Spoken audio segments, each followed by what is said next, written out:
ഇന്ന് ഞാൻ വളരെ ടേസ്റ്റി ആയിട്ടുള്ളൊരു മട്ടൻ കറിയാണ് ഉണ്ടാക്കുന്നത്. അപ്പോൾ 2 കിലോ മട്ടൻ എടുത്തിട്ടുണ്ട്. അതിലേക്ക് കുറച്ച് മഞ്ഞൾപ്പൊടി, ഒരു 2 ടേബിൾ സ്പൂൺ മുളക് പൊടിയും ആഡ് ചെയ്ത് കൊടുക്കുക. അതുപോലെ തന്നെ മല്ലിപ്പൊടി ആഡ് ചെയ്ത് കൊടുക്കുന്നുണ്ട്. മല്ലിപ്പൊടി ഒരു 2 ടേബിൾ സ്പൂൺ മല്ലിപ്പൊടി ആഡ് ചെയ്ത് കൊടുക്കുന്നുണ്ട്. പിന്നെ ചെറുതാക്കി അരിഞ്ഞ ഇഞ്ചി, വെളുത്തുള്ളി, പച്ചമുളക് ഇവ കൂടി ആഡ് ചെയ്ത് കൊടുക്കുന്നുണ്ട്. ഈ ഒരു മട്ടൻ കറി എന്ന് വെച്ചാൽ വളരെ ടേസ്റ്റി ആയിട്ടുള്ളൊരു മട്ടൻ കറിയാണ്. ഞാൻ അമ്മൂമ്മയുടെ കയ്യിൽ നിന്ന് പഠിച്ചൊരു റെസിപ്പിയാണിത്. അമ്മൂമ്മ പണ്ട് തൊട്ടേ ഉണ്ടാക്കി തരുന്നൊരു മട്ടൻ കറിയാണിത്. അപ്പം ഞാൻ ഇതിൻ്റെ മെയിൻ ഹൈലൈറ്റ് എന്ന് വെച്ചാൽ ഉള്ളിയാണ്, കുഞ്ഞുള്ളി. അതൊരു 2 കിലോ മട്ടനാണെങ്കിൽ ഒരു 3/4 കിലോ എങ്കിലും ഉള്ളി വേണം.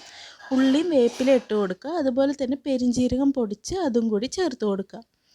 പിന്നെ വേണ്ടത് കുരുമുളക് പൊടിയാണ്. കുരുമുളക് നമ്മളൊന്ന് ക്രഷ് ചെയ്തിട്ട് അതുകൂടി ആഡ് ചെയ്ത് കൊടുക്കുക. കുരുമുളക് നല്ലോണം ആഡ് ചെയ്ത് കൊടുക്കണം, അതാണ് അതിൻ്റെ ഒരു ഹൈലൈറ്റ്. പിന്നെ നമ്മൾ കുറച്ച് കല്ലുപ്പ് ഇട്ട് കൊടുക്കുന്നുണ്ട്. സാധാ ഉപ്പായാലും ഇട്ടാൽ മതി. അതിന് ശേഷം കുറച്ച് വെളിച്ചെണ്ണ ഒഴിച്ച് കൊടുക്കുന്നുണ്ട്. പിന്നെ നമ്മൾ മീറ്റ് മസാലയാണ് ഇടുന്നത്. ഏതെങ്കിലും ഒരു കമ്പനിയുടെ മീറ്റ് മസാല കുറച്ച് ആഡ് ചെയ്ത് കൊടുക്കുക. ഇനി ഇത് നന്നായി തിരുമ്മിയെടുക്കണം. ഇതിവിടെ തിരുമ്മുന്നതിനാണ് കേട്ടോ ഈ മട്ടൻ കറിയുടെ ആ ഒരു ടേസ്റ്റ് വരുന്നത്. നല്ല പോലെ തിരുമ്പണം. പിന്നെ ഒരു കപ്പോളം വെള്ളം ഒഴിക്കണം. ഇത്രയും വെള്ളം ഒഴിക്കുന്നതെന്ന് വെച്ചാൽ നമ്മൾ വിറകടുപ്പിലാണ് ഇത് ഉണ്ടാക്കുന്നത്. അപ്പോൾ വെള്ളം നന്നായി ഒഴിക്കുക. പിന്നെ ആ ഒരു ഉരുളക്കിഴങ്ങ്, ഒരു 3-4 ഉരുളക്കിഴങ്ങ് വലിയ പീസാക്കി കട്ട് ചെയ്ത് ഇടുന്നുണ്ട്. ഇനി നമുക്കിത് അടുപ്പിലോട്ട് വയ്ക്കാം.